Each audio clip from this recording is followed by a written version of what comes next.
That brings us to this question or topic of how do anthropologists actually do ethnographic fieldwork.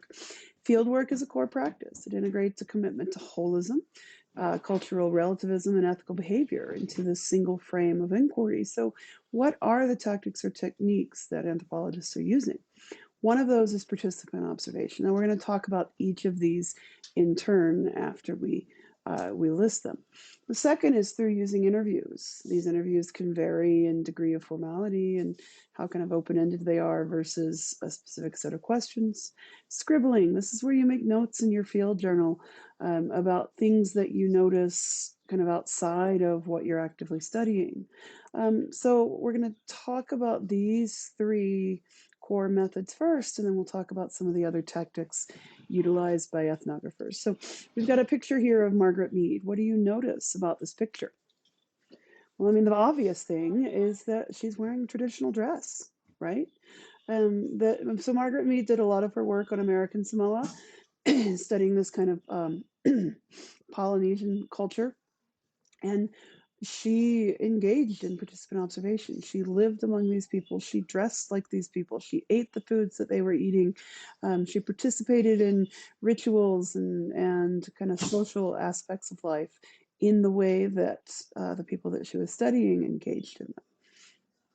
So participant observation is kind of like hanging out, but it's more discipline than that. The very first step of being able to engage in participant observation is to build rapport.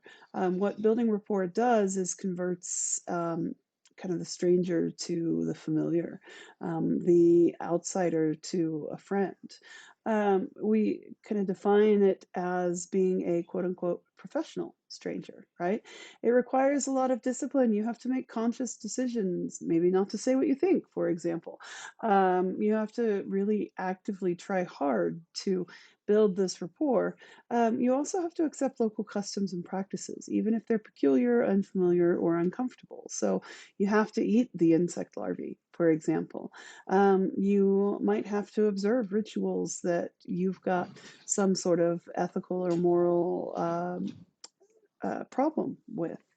So you have to actively cultivate those friendships and relationships that are going to be able to get you kind of the information that you need to get.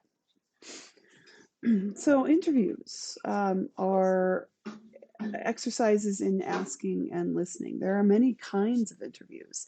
There are highly structured, formal, or scripted interviews. So when you think about survey research that's being done in kind of modern America, right?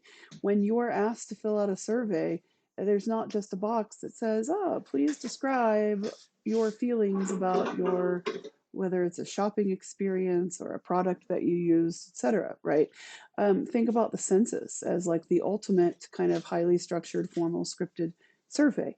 You've got a series of questions that everyone in, for the census example, everyone in the US is asked the same series of questions. And you've got this standard kind of set of answers that people have to pick from those answers that are available what the most appropriate response is for that particular household.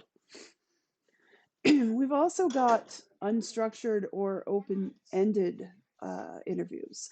And so these are interviews where there's not this formal set of questions, where instead you are giving community members the chance to talk about their feelings, the chance to kind of direct the direction, essentially, that the interview will take. So, whether you're engaging in formal, structured interviews or some of these more open ended ones, now, first of all, in a given ethnography, both techniques are going to be used. You're going to have questions that you ask everybody in the culture the answers to, right? You're also going to have those more open ended conversations that aren't nearly as formal and give you lots of different kinds of feedback and observations.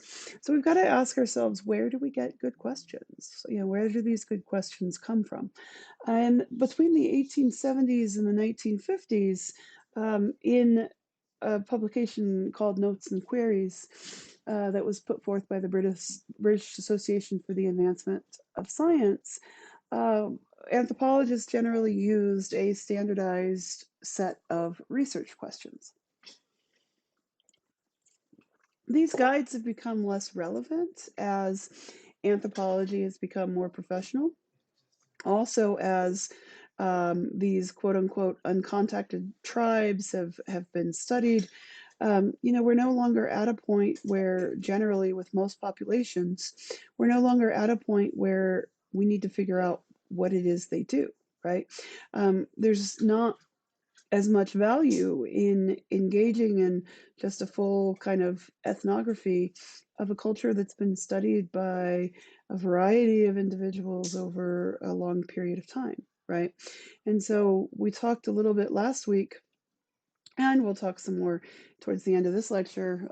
And as we move forward in the course, we'll talk about problems-oriented research, where instead of going and living with the population for a period of 1 to 3 years and writing down everything that population does, we're going in with a set of research questions and really targeting things like the interview process, et cetera, to get the answers to those research questions in a shorter period of time. So we rely less and less on these standard guides.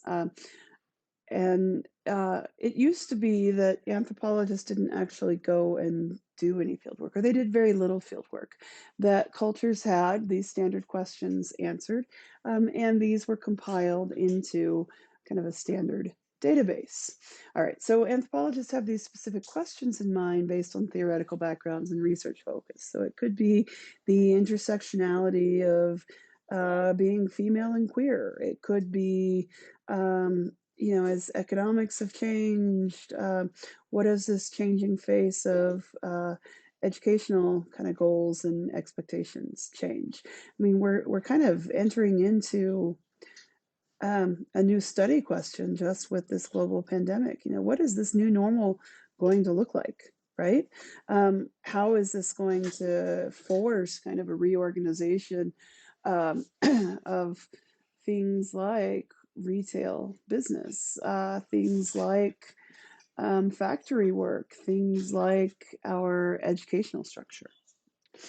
These questions frequently change during field work as new cultural realities present themselves. And so you might go into the field hoping to study this intersectionality of being female and being queer, and come to find that you're missing an important component kind of as the much bigger picture. So, just as an anthropologist, as a field researcher, you have to be flexible, right? You go in with your best laid plans, but those best laid plans don't always come to rest. You've got to be able to kind of improvise and think on your feet, change your area of focus, come up with new research questions, maybe even abandon your surveys or your interviews, maybe come up with new techniques that you're going to use to study a problem as you get to know that population better. I did my field research with primates, but you go into the field recognizing that unless you're going to an established research site where this population is already quote unquote used to being studied, right? Your first month to 3 months is going to be spent building those relationships, getting a grasp of the language, building that rapport. And those observations are valuable in the sense of you can go back and read those and figure out what it was that really like caught your attention and was worthy of making notes in your field notebook. Uh, but though it's not necessarily going, that first month to 3 months of observation isn't necessarily going to be devoted to actually, the answers to the questions that you want to study. And so as you ask questions, these questions that are insightful should get people talking, should build this kind of give and take. I mean, that's part of, as it's an online pedagogy, right? What do these discussion boards function as? Well, we try to ask provocative questions that that stimulate conversation. We don't want you guys all agreeing with one another. We don't want you all answering things in the same way, right? It's really gauged at getting kind of higher level thinking and analysis that allows you to take some fundamental um, knowledge that was presented in that week's module, but then stretch your thinking about that knowledge to bigger kinds of issues. And so with these discussion boards, there's not a right or wrong answer, right? I mean, sometimes part of the prompt may ask, define this term, and sure, for that particular component, you might be right or wrong, but the bigger thinking, the higher level kind of analysis doesn't have a right or wrong answer. And the same thing can be true when you're asking good questions about culture, right? The more that individuals talk, the more rapport that is built, the more people tell us about the cultural logic of their daily lives. So you really want to ask these provocative questions that get people kind of debating, sometimes arguing, right? All right, so scribbling refers to more casual notes. So observations and interviews have to be recorded in some manner. You might have a checklist that you have that deals with that particular set of questions, and you enter people's answers there. You might video record their interviews. You might have people fill out questionnaires themselves. If they're a literate population, you're able to get those questionnaires translated into a language that they're fluent with, right? But we generally take formal field notes. Field notes are essential because details can be easily forgotten months and years after things have passed, right?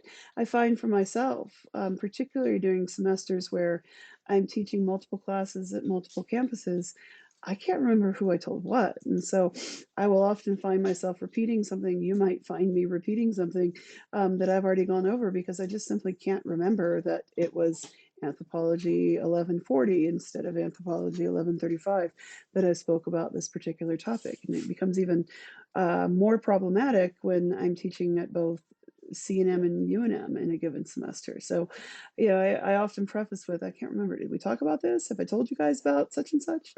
Um, and that's precisely for the same reasons that we recall that we made notes of certain things, but we probably can't remember the nitty gritty details of it. We might not remember what day it happened, what the context was in which it happened. It was a rainstorm where we were all sitting in kind of a communal structure, talking about the weather or something like that.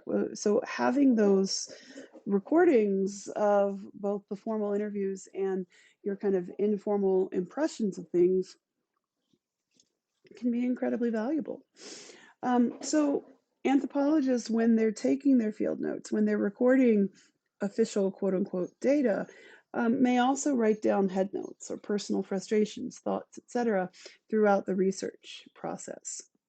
And to be honest with you, I mean, sometimes these are more interesting for just the general laity. I mean, most of us aren't going to run out and pick up a new ethnography on such and such population, but we are interested in things like fieldwork fails. There's a great Tumblr thread, I think it is, that's called Fieldwork Fails, and it's not just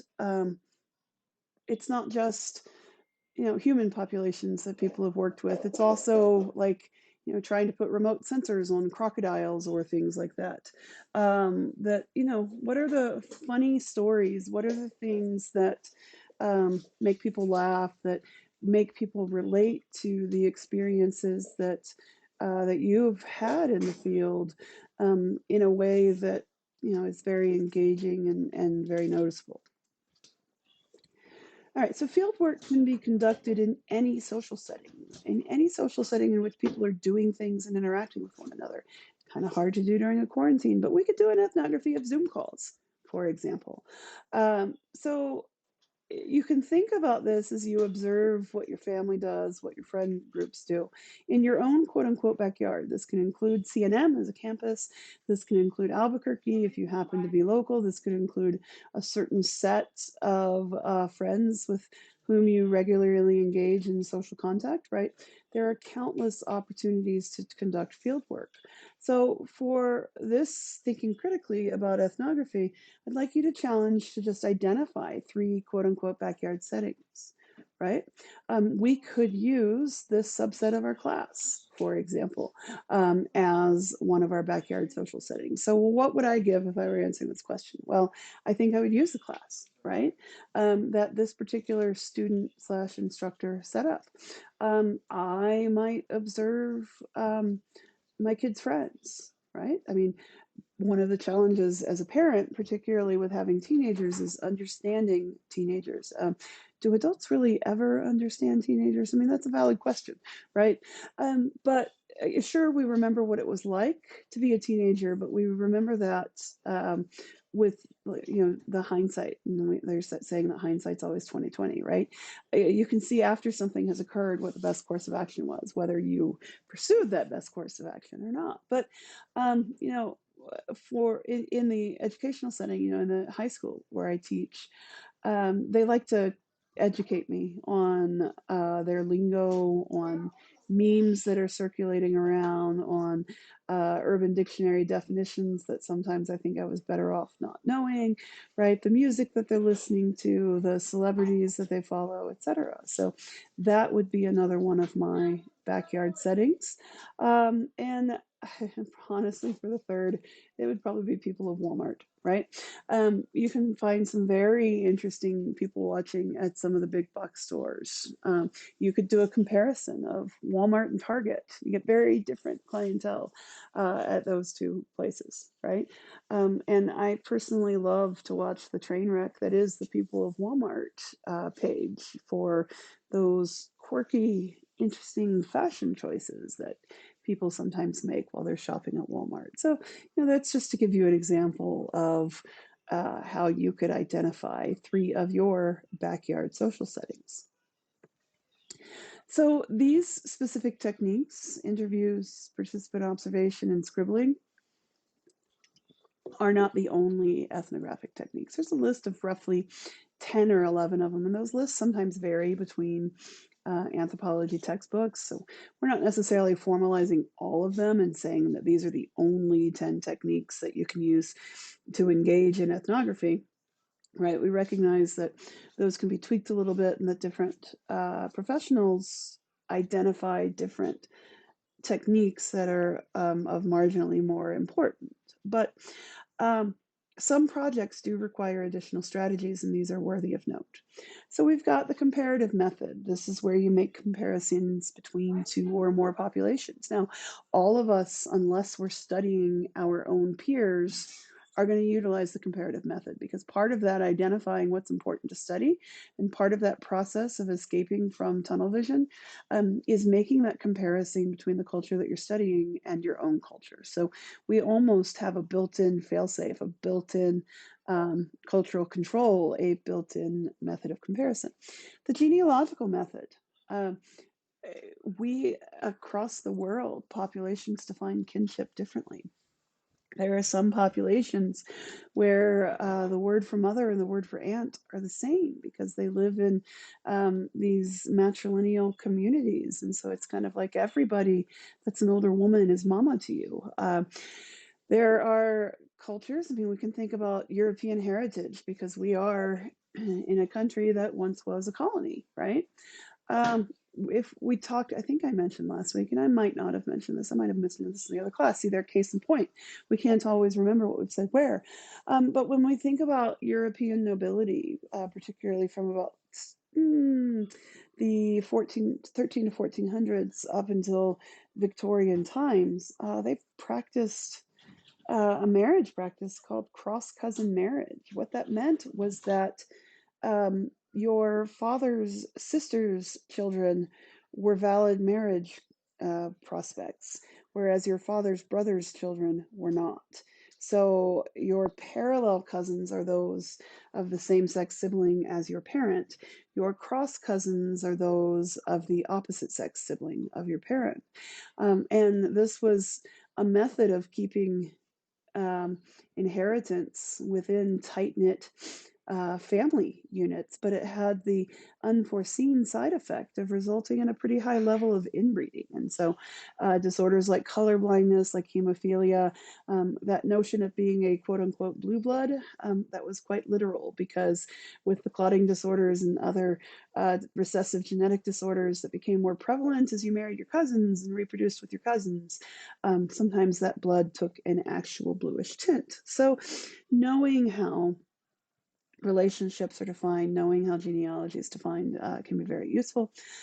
Life histories, people's lived life experiences. Now, life history is a term that, depending on what subfield of anthropology you're in, it's going to have very different meanings. If you're in evolutionary anthropology, life history refers to a theory that comes out of evolutionary biology called life history theory, where you're looking at energy allocations over the course of your lifetime. So, how altricial or precocial are individuals at birth? That means how like fend for themselves versus needing help are they? How many offspring do you have at a given time? How many successive reproductive events do you experience? What is that period or interval between those reproductive events? How do you engage in mortality lowering kinds of behaviors like exercise and like a good diet? These are biology oriented life history questions. That's not what we mean in cultural anthropology. In cultural anthropology, life histories are really basically literally the history of your life, right? They are recalled experiences. They are oftentimes big deals like, how old were you when you hit menarche? At what age did you get married? How many pregnancies did you have? How far apart were those pregnancies? We also look at the ethno-history. So we look at a particular individual's ethnic background and look at how quote unquote typical people of that ethnic heritage engage in certain social practices. We do rapid appraisals where we're just kind of making that blink, you know, in the moment judgment of things or assessing what it is we see at one particular moment of time. Action research. We're going to talk about this in a lot more detail. Action research is where we're really doing something to benefit the community and the people that we study. Engaging in anthropology at a distance. You can do, or quote unquote do, right? You can do anthropology without ever actually going into the field. Now that seems kind of weird, but there is a place for big, what we call meta-analyses, where we're making big, broad comparisons across a vast number of cultures using standardized data that's available on the internet. And then analyzing secondary materials, right?